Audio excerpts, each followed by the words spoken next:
ကျောင်းတိုင်းမိပါကျောင်းတိုင်းမိပါဗျာမိချိန်လေးကျန်ချိန်လေးကျန်လိုက်တာဗျာကျန်လိုက်တာလေးပဲ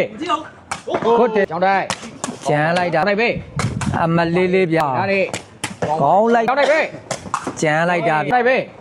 ကျန်လိုက်တာအာလာလာလာချိန်လေးအာလာလာလာလာကျောင်းတိုင်းချိန်လေးကောင်းလိုက်ကန်အောင်မယ်ဗျာကောင်းပါကျန်လိုက်ချိန်လေးပဲရှင်းလိုက်တယ်ရှင်းကျောင်းတိုင်းပဲအာလာလာလာလာရှင်းကျောင်းတိုင်းပဲအာဘကောင်းလိုက်ကျန်လိုက်လာလာလာရှင်းလိုက်တာပဲကောင်းလိုက်တာဗျာဒါတော့ကျွန်တော်တို့က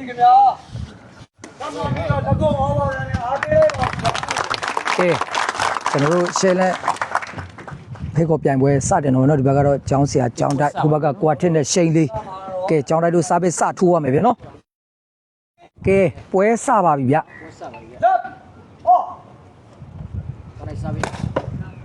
ကဲကျောင်းတိုင်းစားပေးလိုင်းပေါ်မှာတလုံးစပေါက်သွားပြီဗျာနော်ထိုးခြင်းကောင်းလုံးနဲ့ဗျာနော်ဂျားတဲ့ဟိုထိုးထည့်သွားတော့ကျောင်းတိုင်း1လက်ပါဗျာ1လက်ပါ You ready? 1 လက်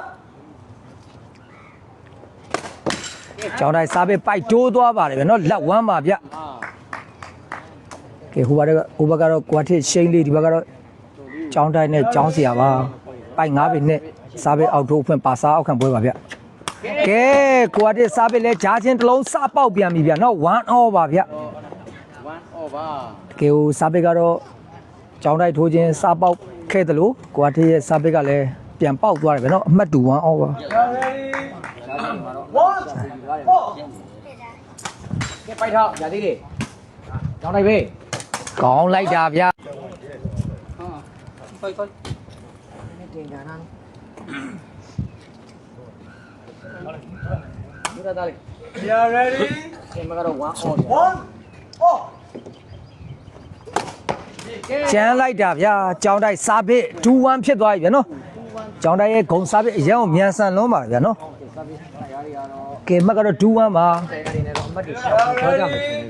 ကဲကျောင်းတိုက်စားပေးပါ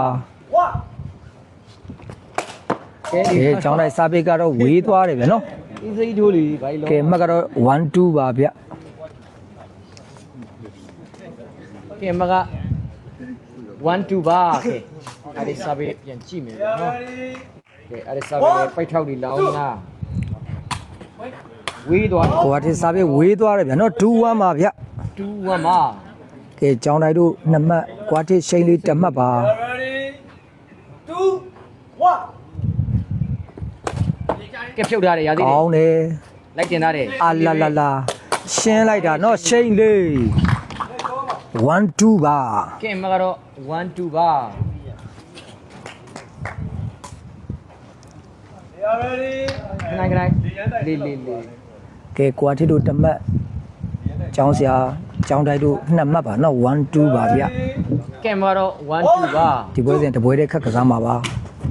ကြည်သားလာဝင်သွားတယ်ဗျာနော်ပြန်ခုထားတယ်ကျောင်းတိုက်ပဲအောင်လိုက်တာဗျာကျောင်းထိုက်နော်ဒီနော်ကဲကျောင်းတိုက်နဲ့ကျောင်းဆရာနဲ့ကတော့တယောက်နဲ့တယောက်လိုက်ထားပြီလို့လေအိုးဝေးရောက်ပြီးတော့နားလည်မှုရှိတဲ့ပုံစံမျိုးဖြစ်နေရလို့မြင်တယ်နော်ဘာလို့လဲတယောက်နဲ့တယောက်ရီပြနေကဲမှတ်ကတော့2-1ပါဗျာနော်ကျောင်းတိုက်တို့စားပေးပါကျောင်းတိုက်စားပေးအိုးကျောင်းတိုက်စားပေးပိုက်တိုးသွားတယ်နော်1-2ပါ1-2ပါ You ready? 1 2ဒါဒီနေဝင်ခုထားတယ်အာလာလာကျောင်းတိုက်ပဲကဲကျောင်းတိုက်ကန်ချင်းပိုက်တိုးသွားတယ်ဗျာနော်ကဲအမှတ်2 2 all ဖြစ်သွားပါပြီကဲကွာတစ်တို့2မှတ်ကျောင်းတိုက်တို့2မှတ်နဲ့အမှတ်2ညီသွားပါပြီဗျကဲဒါစားပြီးထပ်ကြည့်မယ်ဗျဝေးသွားပါတယ်ကွာဒီရဲ့စားပေး line ပေါ်မှာတစ်လုံးပေါက်သွားတယ်ဗျာနော်3-2ပါနော်ထိုးချင်းမြန်လုံးတယ်ဗျာနော်ဒီစားပေးကတော့ကဲမှတ်ကတော့3-2ဖြစ်သွားပါပြီမြန်လုံးကကြည့်တယ်ဗျာနော် 3 2အာလာလာလာလာလာတိုက်ကျန်လိုက်တာဗျာကျောင်းတိုက်2-3ပါကျောင်းတိုက်ကတော့ဒီနေ့မှာတော့ကေအစ်စ်နဲ့လွင့်နေတယ်နော်ကဲအမှတ်ကတော့2-3ပါဗျ မင်းကောင်းတယ်လား are ready. ကျောင်းတိုက်တို့2မှတ်ကွာတစ်တို့3မှတ်ပါ Three. ကျန်းလိုက်တဲ့စားပစ်ဗျာကောင်းလိုက်တာဗျာရှိန်လေးကဲမှတ်ကတော့3-2ပါ ကဲမကတော့3-2ပါ ကဲကွာတစ်တို့ We are ready. 3မှတ်ကျောင်းတိုက်တို့2မှတ်ပါဗျ Two. ကဲကျောင်းတိုင်းဝင်ခုထားတယ်တင်ထားတယ်ဆရာလေးကျောင်းတိုင်းပဲ အာဘလာလာလာလာလာကျောင်းတိုက်ကတော့တကူလုံးအားကြီးနဲ့ကန်နေတယ်နော်ကဲမှတ်ကတော့2-3ပါ We are ready. မှတ်ကတော့2-3ပါဗျကျောင်းတိုက်စားပစ်ဝေးသွားပါတယ်နော် Okay.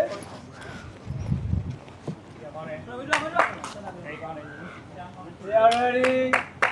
ကဲမှတ်ကတော့3-2ပါနော်ကွာတစ်တို့စားပစ် ရသေးတယ် ပါသွားတယ် ကဲကျောင်းတိုင်းကဲ အာလာလာလာရှင်းလိုက်တာဗျာရှိန်လေးကဲမှတ်ကတော့4-2ဖြစ်သွားပါပြီကဲကွာတစ်တို့4မှတ်ကျောင်းဆရာတို့ကျောင်းတိုက်တို့2မှတ်ပါဗျ We are ready. Four. Two. ရသေးတယ် အာရရရ ခုထားတယ်ဗျနော်ကဲကျောင်းတိုင်းပဲလိုက် ကောင်းလိုက်တာဗျာကျောင်းတိုက်ကဲမှတ်ကတော့2-4ပါ ကဲမကတော့2-4ပါ We are ready. Two. Four. ကျောင်းတိုင်း ကျောင်းတိုက်စားပစ်ပိုက်တိုးသွားပါတယ်ဗျကဲမှတ်ကတော့4-2ပါဗျကွာတစ်တို့4မှတ်ကျောင်းတိုက်တို့2မှတ်ပါ Four. Two. ကျောင်းတိုင်းခုထားတယ်ဆရာလေးတင်ထားတယ်ကျောင်းတိုင်းပဲ အာလာလာလာလာလာလာကျောင်းတိုက်ရဲ့ကန်ချင်းတွေပျောက်လွန်းနေဗျနော်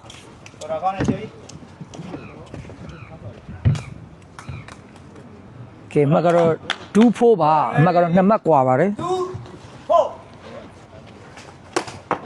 ကဲရသေးတယ်ရှင်းလေးတင်ထားတယ်ရှင်းလေးပဲ ရှင်းလိုက်တာဗျာရှိန်လေး4-2ပါ ကဲမကတော့4-2ပါ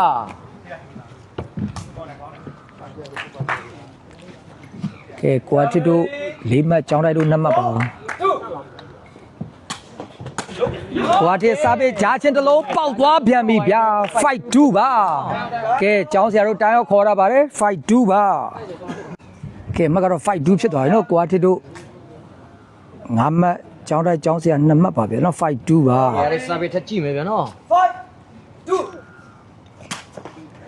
ကွာတစ်ရဲ့စားပစ်တစ်လုံးထပ်ပေါက်သွားပြန်ပြီဗျာ6-2ဖြစ်သွားပါဗျာ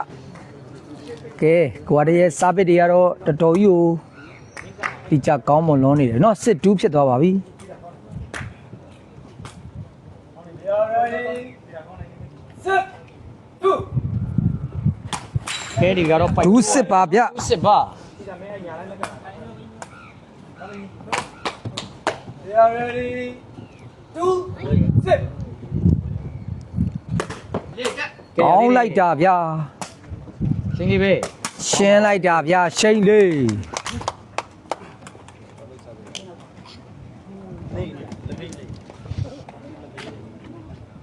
We are ready. Six. Two. ရလေးပဲဘယ်လေးနဲ့ဖမ်းထားတယ်ကျောင်းတိုင်းလိုက်တင်ကန်အောင်မယ်ဗျကောင်းပါ ကျန်းလိုက်တာဗျာကျောင်းတိုက်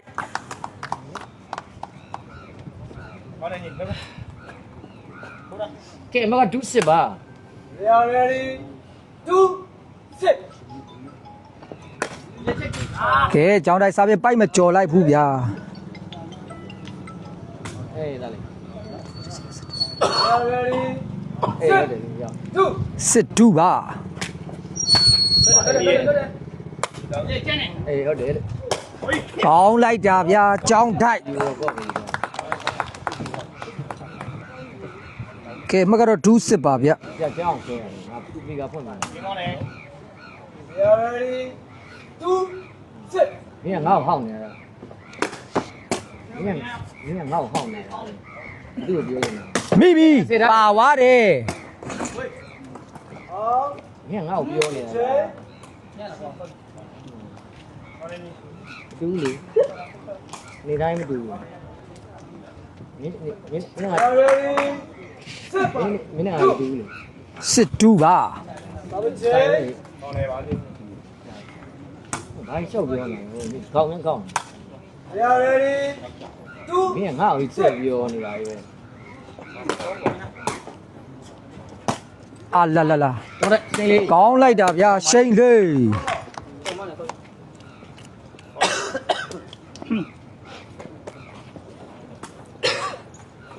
ကဲမကတော့စစ်တူးပါဗျ Are you ready? 6. စစ်တူပါကျောင်းတိုက်ဝင်ခုထားတယ်ဒါလေးပဲကျောင်းတိုက် ကျန်လိုက်တာဗျာကဲမကတော့ဒူးစစ်ပါနော်ကဲကျောင်းလိုက်တို့2မှတ်ဟိုဘက်ကကွာတစ်ရှိန်လေးတို့6မှတ်ပါဗျ Are you ready? 2. 6. အာလာလာလာလာ ရှိန်လေးခုထားတယ်အဲ့ဒီလိုက်တင်ထားတယ်ရှိန်လေးပဲအတူလေးကောင်း ကျန်လိုက်တာဗျာ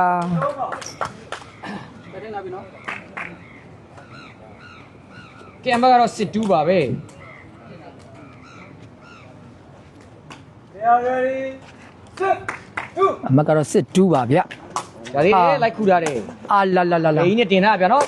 အာ ကျောင်းတိုင်းကန်ချင်းဝေးသွားတယ်ဗျာနော်7-2ဖြစ်သွားပါပြီကဲမှတ်ကတော့9မှတ်တီတီကွာဟသွားပါပြီ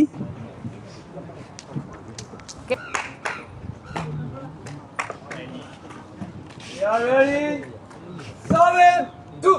7-2ပါ ကဲပိုက်လို့ချုံဗျာနော်ကဲအမကတော့27ပါကဲကျောင်းတိုင်းစာပေထပ်ကြည့်မယ်ဗျာနော် Are you ready? 2. 7. ကဲပိုက် ကျန်လိုက်တဲ့စားပစ်ဗျာ3-7ဖြစ်သွားပြီနော်ကျောင်းတိုင်းရဲ့စားပစ်ကတော့တကယ်ကိုဒုံးကြည့်အလားပဲဗျာနော်အရင်ကမြန်လုံးတယ်နော် Are you ready? 3. 7. ကဲမှတ်ကတော့3-7ပါဗျကဲကျောင်းတိုင်းစားပစ်တစ်လုံးထပ်ပေါက်သွားပြန်ပြီနော်4-7ပါဗျ ဖြစ်လာပြီဗျာနော်ကဲအမတ်တွေတော့လိုက်လာပြီဗျာနော်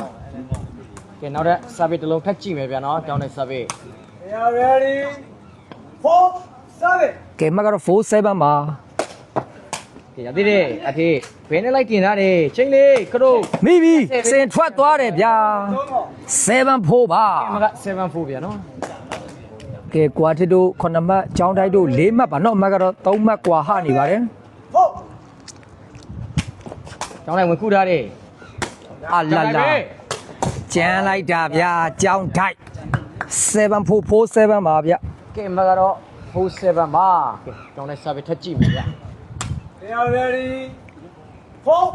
7. 4-7ပါ ဖြုတ်ထားတယ် ကဲကျောင်းတိုင်းရဲ့ဖြုတ်ချင်းကတော့ကွာတစ်ရှေ့မှာတစ်လုံးပေါက်သွားပြီဗျာနော်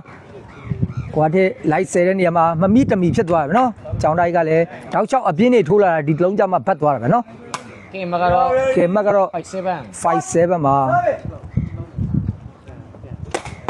ကျန်လိုက်တဲ့စားပစ်ဗျာ လိုက်တင်ထားတယ် ကဲ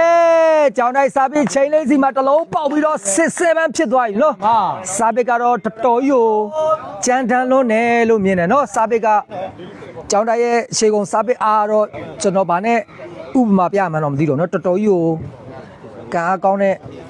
စားပစ်ဗျာနော် လောနဲ့ ကဲမှတ်ကတော့6-7ပါနော်ကျောင်းတိုင်းကျောင်းဆရာတို့6မှတ်ကွာတစ်ချိန်လေးတို့9မှတ်ပါနော်မှတ်ကတော့1မှတ်ပဲကွာပါတော့တယ်ဗျ Are you ready? ကဲကျောင်းတိုင်းစားပစ် 6. 7. ကဲရသေးတယ်လိုက်တင်ထားတယ်အတေး အာလာလာလာ ရှိန်လေး အာလာလာလာလာလာကောင်းလိုက်တာနော်ရှိန်လေး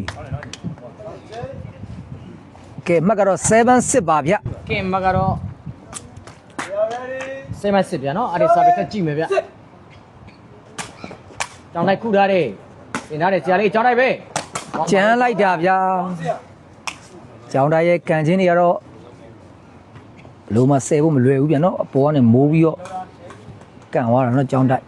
ကဲမှတ်ကတော့6-7ပါဗျ 6. 7.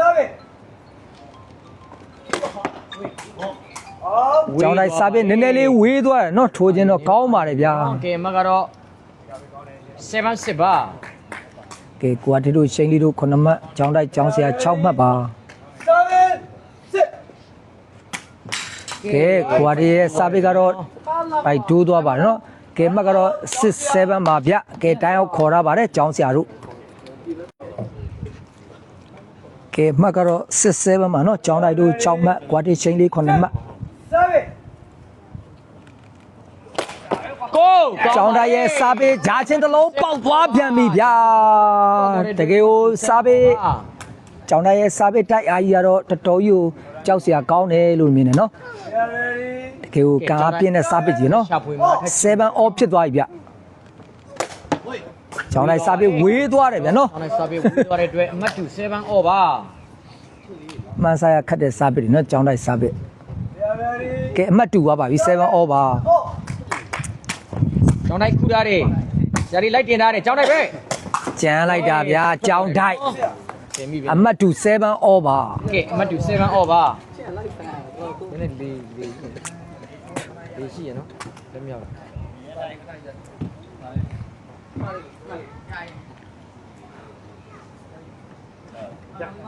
ကဲအမှတ်2 7 off ပါနော်ကျောင်းတိုက်တို့ ready 9မှတ်ကွာတစ်ချင်းလေးတို့9မှတ်ပါ oh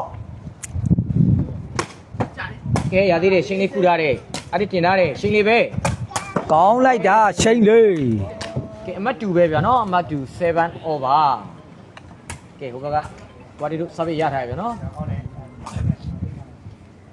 ready 7 oh ဝေး ကွာ သွား တစ်စားပေးနည်းနည်းလေးဝေးသွားတယ်ဗျာနော် ကဲ အမှတ်2 7 off ပါဗျ ပဲကျောင်းတိုက်တို့စာပေပြန်ထိုးရမယ်ဗျာနော် ကဲကျောင်းတိုက်ရဲ့စားပေးလုံးလုံးလာကြည့်မယ်နော်7 off ပါ oh ဖမ်းထားတယ် အာ ထားတယ် ကောင်းလိုက်တာဗျာချိန်လေးကဲအမှတ်2 7 off ပဲဗျ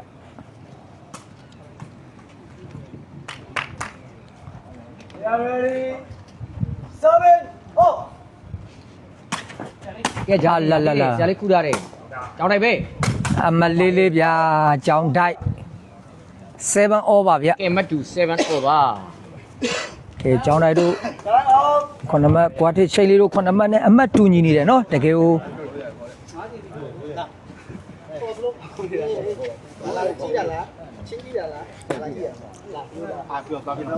ကဲအမှတ်2 7 off ပါဗျကဲအမှတ်2 7 off ပါ 7 oh ဝေးပြန် ကျောင်းတိုက်စားပြင်းနည်းနည်းလေးဝေးသွားပြန်တယ်ဗျနော် ဗျာနော် အမှတ်2 7 off ပဲဗျ ကဲအမှတ်2 7 over အဲ့ဒီစာပေကြည့်မယ်ဗျာနော် oh ဇာလေးပဲ ကွာတစ်စားပေးကတော့ 87နဲ့ပါခွင်းချင်းသွားပြီ ကျောင်းစရာညာလိုင်းထဲမှာတစ်လုံးပေါက်ပြီးတော့87နဲ့စိုက်ချင်းသွားပါပြီဗျနော်ကဲပွဲပြန်စပါပြီနော်အမှတ်ကတော့87ဖြစ်နေတယ်နော်ဒီဘက်ကကွာတစ်ရှိန်လေးတို့10မှတ်ဟိုဘက်ကကျောင်းတိုက်တို့ကျောင်းစရာတို့9မှတ်နဲ့ ready အမှတ်ကတော့1မှတ်ပဲကွာပါတယ် 7 87ပါဗျ oh ကွာတစ်စားပေးကျောင်းစရာဘယ်လိုင်းထဲမှာနည်းနည်းလေးဝေးသွားတယ်ဗျနော်7 8ပါ ကဲမကတော့7 8ပါကဲကျောင်းလိုက်စာပေကြည့်မယ်ဗျာနော် 7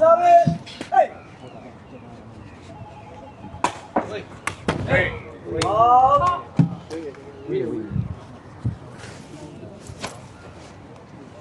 ကဲအမှတ်ကတော့87ပါဗျနော် ကဲမကတော့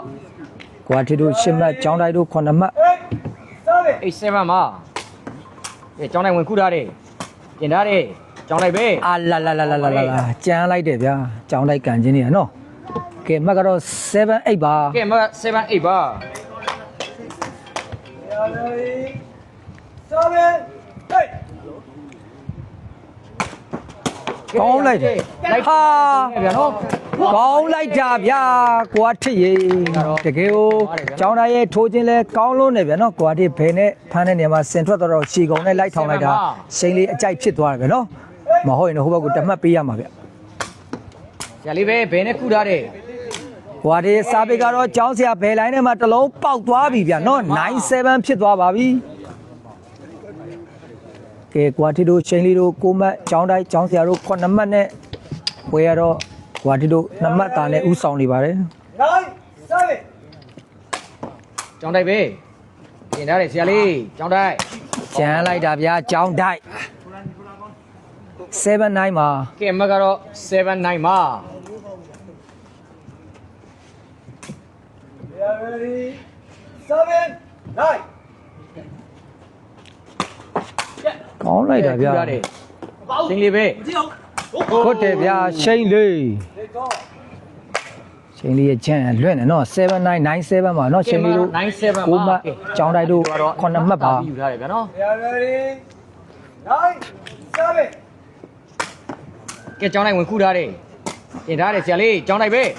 ကျန်းလိုက်တာဗျာကျောင်းတိုက် ရှစ်ဆိုင်တော့ဆယ်လိုက်တယ်ရှန်ထွက်သွားတဲ့အတွက် တကူလုံးအိုင်းနဲ့ကိုကန်နေရနော်ကျောင်းတိုက်ကတော့ကဲမှတ်ကတော့79ပါဗျ ready ပွဲစဉ်တပွဲတည်းကစားမှာပါ 9 အိုး ကျောင်းတိုက်စားပဲပိုက်တိုးသွားတယ်ဗျာနော် 97 အ15မှတ်ဂိမ်းမှာကဲမှတ်ကတော့97ဖြစ်နေတယ်ဗျ 9 7 ဝေးသွားပါ ဟိုကတည်းစားပဲကျောင်းစရာဘယ်လိုင်းထဲမှာထိုးတဲ့နေရာမှာနည်းနည်းလေးဝေးသွားတယ်ဗျာနော်79မှာ ကဲမကတော့79ပါ 7 9 ကျောင်းတိုက်စားပဲပိုက်တိုးသွားပြန်တယ်ဗျာ အတွက်97မြန်နော်စာပချင်း ကဲဒီဘက်ကတော့ကိုကတည်းစားပဲအစား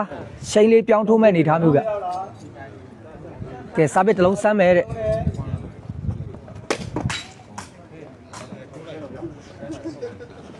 ကဲရှိန်လေးရဲ့စားပဲတွေအလုတ်လုံးမလားကြည့်မယ်ဗျာနော် ready 97ပါဗျ 9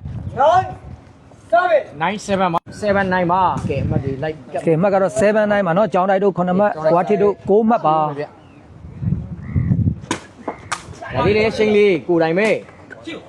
ကဲ ကဲ နိုင်ဖြစ်သွားပြီဗျာနော်ကဲကျောင်းတိုင်း ရှိန်လေး လေးတို့အမတ်တမတ်တက်သွားပြီဗျာနော် စီရောက်လာချင်းလုံးတော့ချိန်လေးအကောင်းဆုံးဆုံးသက်မထားနိုင်ဘူးနော်အမှတ်ကတော့89ဖြစ်သွားပါပြီ ဒါလေးလေး ကောင်းလိုက်တာဗျာ တင်ထားတယ်ရှိန်လေး ရှင်းလိုက်တာဗျာ98ပါ ကဲမကတော့98ပါ ကွာထစ်တို့6မှတ်ကျောင်းတိုက်တို့10မှတ်ပါ ပြောင်းထိုးမယ်ဗျာ ကဲလေးလေးတိုက်လို့ခဏနားတောင်းလာရနော် ready ကဲမှတ်ကတော့98ပါနော်ကွာထစ်တို့6မှတ်ကျောင်းတိုက်တို့10မှတ် ကဲရသေးတယ်ဒါလေးပြင်ထားတယ်ကျောင်းတိုင်းခရိုး ပြီးပြီ ပြင်ထားတယ်ကဲဖော်ဝါပုတ်ထား မိဝါပြန်ပြီ ရသေးတယ်ကျောင်းတိုင်းပဲ ထပ်မိတယ်ထပ်မိပြန်ပြီ လိုက်တင်ထားတယ်ကျောင်းတိုင်းခရိုး ကျန်လိုက်တာဗျာကျောင်းတိုက် ကဲချင်းနေနဲ့ တကယ်ကိုနှစ်ဖက်စလုံးကတော့အစဲထောက်တွေနဲ့တော်တော်ကြီးကောင်းသွားတယ်လို့တော့မြင်တယ်နော်ဒီလောကတော့ကဲမက်ကတော့89ပါဗျ ကဲမကတော့အိမ်တိုင်းပါ ကဲကွာထစ်တို့လည်းကောင်းသလိုကျောင်းတိုက်တို့ကျောင်းဆရာတို့ကလည်းပိုကောင်းသွားတယ်လို့မြင်တယ်နော်ဒီလောကတော့ 9 ကဲဖြုတ်ထားတယ် ကဲကျောင်းတိုက်ရဲ့ဖြုတ်ချင်းတစ်လုံးပေါက်ပြီးတော့အမတ်တူညီသွားပါပြီဗျနော်9 all ဖြစ်သွားပါပြီဗျကဲကျောင်းတိုက်တို့6မှတ်ချိန်လေးတို့6မှတ်နဲ့အမတ်တူညီနေပါပြီဗျ 9 4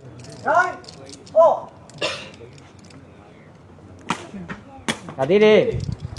အာလာလာလာလာ ရှင်းလေး ကောင်းလိုက်တာဗျာရှိန်လေးအမတ်တူ9 all ပါ ကဲအမတ်တူ9 အော်ပါ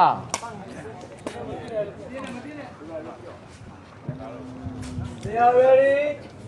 ကဲအမတ်တူ9အော်ကျောင်းတိုင်းခုထားတယ်ကိုတိုင်မဲ့ကျောင်းတိုင်းကောင်းပါ ကောင်းလိုက်တာဗျာကျောင်းတိုက်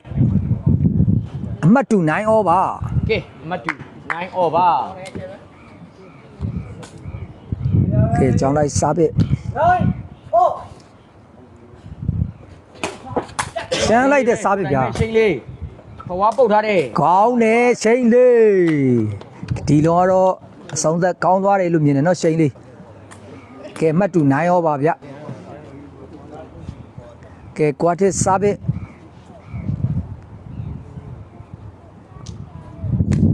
ready 9 4 ဝေးသွား ကွာတစ်စားပစ်နည်းနည်းလေးဝေးသွားတယ်ဗျနော်ဂျာချင်းထိုးတာကောင်းပါတယ်ဗျာတို့မဲ့လည်းနည်းနည်းလေးဝေးသွားတယ်ဗျနော်ကဲတိုင်းအောင်ခေါ်ရပါတယ် ready ကဲကျောင်းတိုင်းစာပေ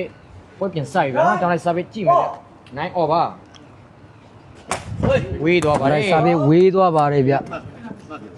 ကဲအမှတ်တူ9 all ပါနော်ကွာတီတို့စားပစ်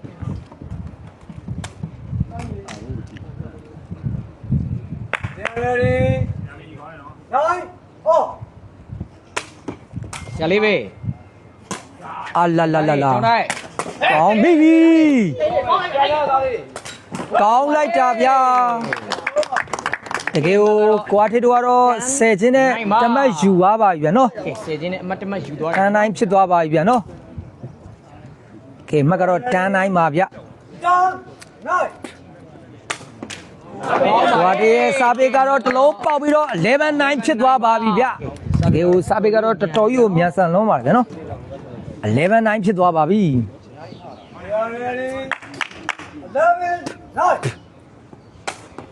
ဝင်ခုထားတဲ့ကျောင်းတိုင်းပဲသင်ထားတဲ့ အာလာလာလာကောင်းလိုက်တာဗျာ9-11ပါဗျာ တော့9-11မှာ ကဲကျောင်းတိုင်းတို့ကိုမတ်ကွာထေချင်းလေး17မှတ်နဲ့ကွာထေတို့2မှတ်သားနဲ့ဦးဆောင်နေပါတယ်ဗျ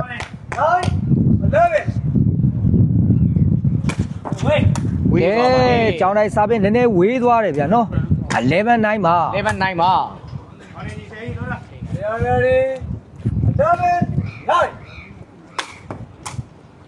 သင်ထားတဲ့ဆရာလေးကျောင်းတိုင်း မိပါဗျာမိ ချိန်လေး ကျန်လိုက်တာဗျာတွဲနိုင်ဖြစ်သွားပြီဗျာနော်ကန်လို့မရဘူးဗျာနော်ကွာတီစီကိုတော့တကယ်ကိုမကြဘူးဗျာနော်သူတဝိုက်ကြောက်လို့ရှင်တော့ကျောင်းတိုင်းရဲ့ကန်ချင်းကိုတော့တစ်လုံးဆယ်ပြီးတမတ်ယူပါပြီဗျာနော်တကယ်ကိုအန်ရယ်ဇွန်နဲ့ရောက်တဲ့ချိန်မှာဒီတစ်လုံးကတော့တော်တော်ကြီးကိုအကျိုးရှိတယ်လို့မြင်တယ်နော် အမတ်ကြီးယူထားပြီ ကဲမှတ်ကတော့တွဲနိုင်ဖြစ်သွားပါပြီဗျာ နောက်တွဲနိုင်မှာဒါလေးဘယ်နဲ့ခုထားတယ်တင်ထားတယ်ကျောင်းတိုင်းပဲ ကောင်းလိုက်တာဗျာကျောင်းတိုက်ကျောင်းတိုက်ကသူ့ရဲ့အလုံးကိုကွာတစ်10ကကောင်းလားဆိုပြီးတော့10ကွာဆိုထက်ကန်အောင်နော် နိုင်ပြီတော့ ကဲမှတ်ကတော့9တွဲပါဗျ ဒီဘက်ကတော့နိုင်တွဲပါဒါသေးတယ်ချိန်လေးပြီတင်ထားတယ်အထိတူလေးကောင်းနေတယ်နော် ကျန်လိုက်တာဗျာရှိန်လေးတွဲနိုင်ပါ နိုင်ပါ ကဲကွာတစ်တို့12မှတ်ကျောင်းတိုက်တို့6မှတ်ပါ ရသေးတယ်ဒါမျိုးရှင်း ကဲကွာတစ်စာပေတစ်လုံးပေါက်ပြီးတော့ဟုတ်9ဖြစ်သွားပါပြီဗျ ကတော့ဟုတ်နိုင်မှာ ကဲမှတ်ကတော့ဟုတ်9ဖြစ်သွားပါပြီနော်15မှတ်ဂိမ်းပါဗျကဲကွာတစ်တို့73မှတ်ကျောင်းတိုက်တို့6မှတ်ပါဗျကွာတစ်စာပေတစ်လုံးပေါက်ပြီးတော့ point 9ဖြစ်သွားပါပြီဗျာနော်စာပေကတော့တော်တော်ကြီးကိုကောင်းမွန်သွားတယ်လို့မြင်တယ်နော် point 9ဖြစ်သွားပြီဗျာနော်အရင်ကမြန်ဆန်လုံးနဲ့စာပေဗျာနော် point 9ပါကဲကွာတစ်စာပေပိုက်ထိုးသွားပါတယ်ဗျာနော်9 point ပါ 9 point မှာ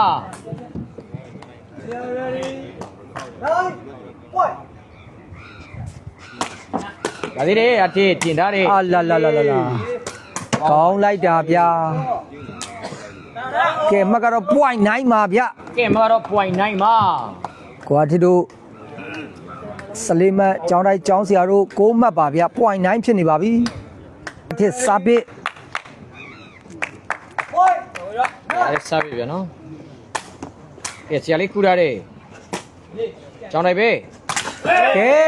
ကျောင်းတိုင်းကန်ချင်းပိုက်ထိုးသွားဖြစ်တဲ့အတွက် 15မှတ် 15မှတ်6မှတ်နဲ့ကွာတီချိန်လေးတို့ကတော့ ချိန်လေးတို့ကအနိုင်ရရှိသွားပါတယ် ကျောင်းတိုင်းကျောင်းဆရာတို့တော့အနိုင်ရရှိသွားပါတယ်ကဲလိုင်းမော်ကြည့်ကြရတဲ့ဝါသနာချင်းကြီးကိုလည်းဒီပွဲလေးကိုကြည့်ကြခဲ့အခြေနဲ့နဲ့တက်မယ်လို့ထင်ပါနော်ကဲမှာ